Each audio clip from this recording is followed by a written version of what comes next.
In the lands of Bharat, before there were classrooms or chalkboards, learning was a sacred act. The Guru was the heart of knowledge, and students sat cross legged, eager to learn not just facts but the essence of life. The ancient education system, Gurukuls, was founded on the belief that knowledge was not merely to earn a living but to live a meaningful life. Here, subjects ranged from philosophy to mathematics, from astronomy to warfare. These Gurukuls were designed to create thinkers, warriors, scholars, and spiritual leaders. A student learned through oral traditions, through Shruti, what is called as hearing, and Smriti, which is referred to remembering. Education was a way of life, but not a race for degrees back then. By the time India saw the rise of institutions like Nalanda and Takshashila, the landscape of learning had expanded. These were ancient universities, attracting students from across the world: China, Tibet, Greece. These are not just limited to these places. Here, education was multifaceted. Students were not taught just for profession, but for holistic development. Mathematics, logic, medicine, art, and even metaphysics.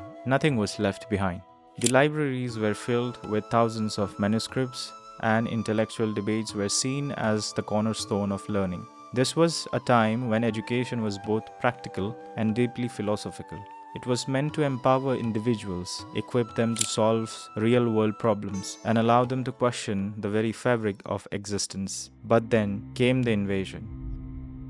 The Mughal era. The British Raj, they brought with them new ideologies, new forms of educations. While some knowledge survived through the madrasas and other localized traditions, much of the holistic approach to learning was destroyed. Gurukuls were dismantled, and with the establishment of colonial rule, the idea of education shifted. The British introduced a system that trained Indians for clerical jobs, not for critical thinking. The purpose of education now was to serve the colonial empires, not to serve the self or society. The British introduced their own education system, one that prioritized English language, rote learning, and conformity over creativity. Macaulay's Minute in 1835 was a turning point. His vision was clear: Indians should be taught to work for the British in English, rather than be taught their own ancient languages and philosophies. The system was designed to produce a class of workers who could serve the empire's interest but not challenge it. This resulted in an education system focused on memorization rather than understanding. While Western education brought some modernization, it served the connection between the student and their rich cultural heritage, stifling creativity and intellectual freedom. Post-independence, there was a struggle for a new identity. Thus, after independence, India's leaders understood that the power of education was meant to be the shaping power of the nation and its future. The Nehruvian vision, which actually focused on scientific progress, industrialization, and self-reliance, led to the establishment of many new educational institutions. The IITs, which is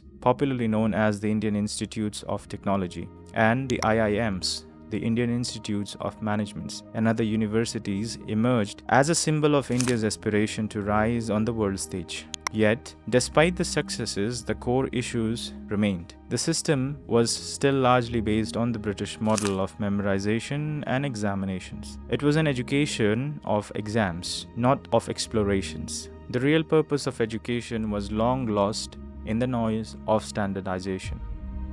Fast forward to the current education system, which is of today, which has commonly been referred to as ineffective, rigid, and overburdened.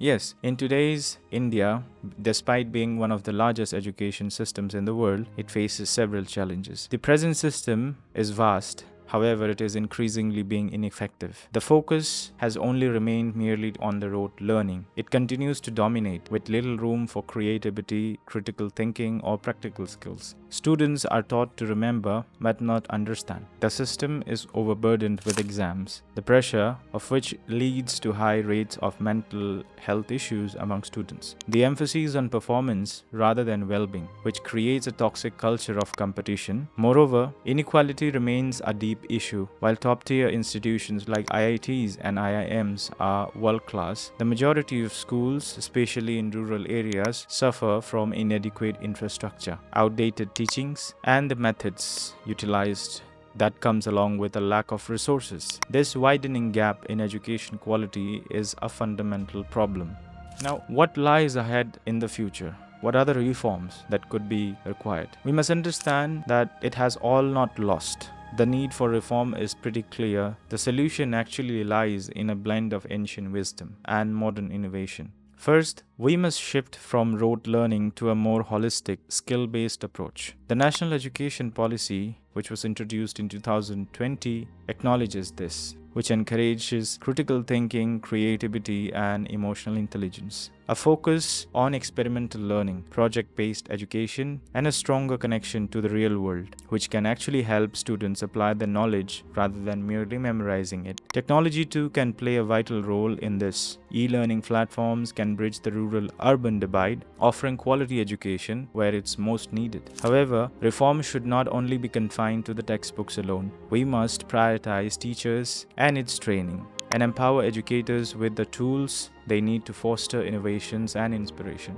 Teachers should become mentors and guides, not merely just lecturers. Lastly, education must once again become a path of self-discovery and self-sufficiency, just as it was in the days of the Gurukuls. An education that leads to a better society, not just better jobs. So it's time for an action. The journey of Indian education is long and winding, from the ancient Gurukuls to the modern classrooms. But with thoughtful reforms, we can build a system that celebrates creativity, nurtures curiosity, and equips every child to not just face the future, but to shape it. The world is changing fast, so must our education system. Let us give our children not just knowledge, but wisdom. Let us prepare them not just for exams, but for life.